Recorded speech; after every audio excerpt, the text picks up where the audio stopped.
Hello, students, Union Institute and University. Welcome back. My goodness, we're in week 4 already. That is crazy. It seems like the time is really flying. And so, congratulations on all of your hard work. I really appreciate it.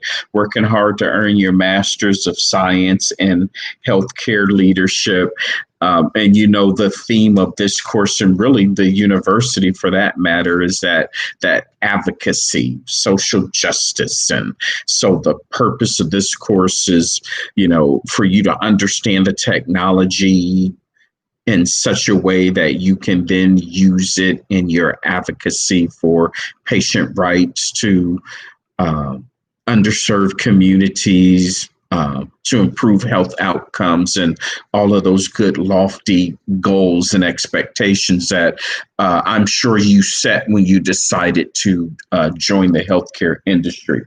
However, in week 4, we're going to do a deep dive into the IT piece. So over the first 3 weeks, we've kind of built up your skill set systematically with the terms and understanding the components of an EHR system, got a little introduction into interoperability. And so in week 4, we're going to look at a law in the Health Information Technology and Economic and Clinical Health Act, also known as the HITECH Act.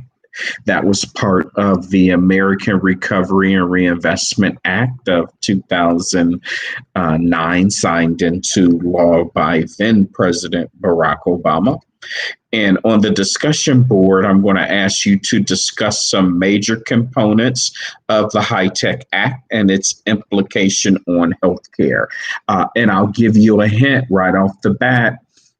Is going to have something to do with electronic health records. And specifically, that was the act that incentivized providers and hospitals to adopt electronic health records and use them in a meaningful way under the old meaningful use program that transitioned into promoting interoperability, which interoperability is now part of the MIPS program.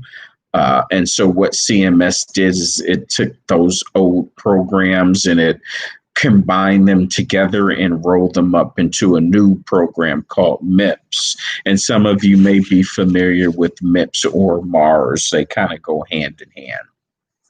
So that's going to be the discussion board assignment. That's worth 5 points. And of course, I look forward to reading your post and participating in your post.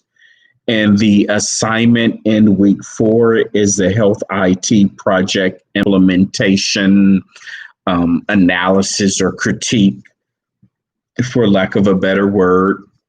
We're continuing on with our scenario-based learning. Specifically, you're a few weeks into your internship now, and the EVP emails you about some examples of why health IT project implementations fail, and specifically implementation nightmare scenario. Later in the day, she asks you to review those examples, and then she attached a list of questions that she wants you to answer about the implementation process and why IT projects fail. And she's specifically interested in how organizations such as yours can minimize the occurrence and the effects of IT failures.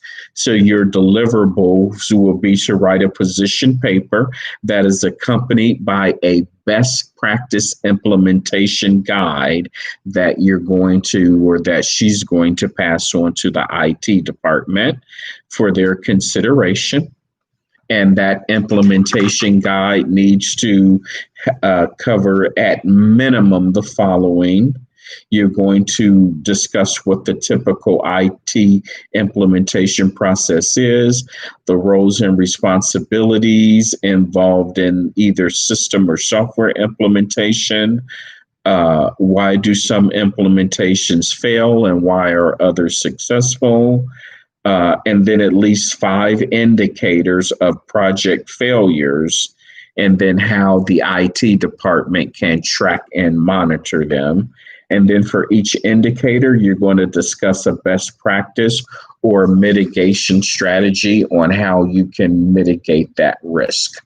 Um, Now, IT is a world within itself, and then a very small component of IT is health IT, or health information technology, or health information systems, right? So that's a little sliver in the larger world of IT, information technology.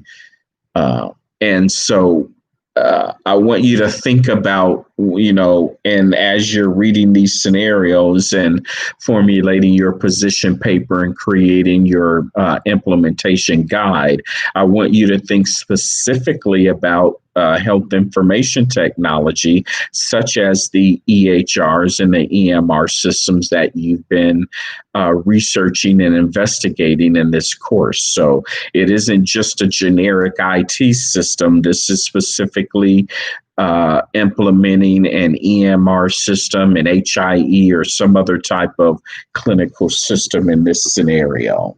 So your submission must be a minimum of 750 words, and it needs to be substantive and thoughtful. You also need to have a minimum of 5 peer review references, especially when it comes to your analysis and your recommendations of those best practices. And of course, in keeping with APA, you're going to integrate those sources through in-text citations, and you're going to include an APA formatted reference page. We are on version 7 of the APA, so do your best to make sure everything's in version 7. And that is it for week 4. Of course, I am available for you. Don't hesitate to reach out to me. You can also call me or email me. I'll be more than happy to set up some one-on-one time with you if you'd like to meet and discuss the assignments or your grades or anything else that may be on your mind. Thank you very much. Have a great, positive week. And I think we've got a live session coming up here in a couple of weeks. So for those of you that I have not connected with one-on-one, look forward to hopefully you attending that live session coming up soon.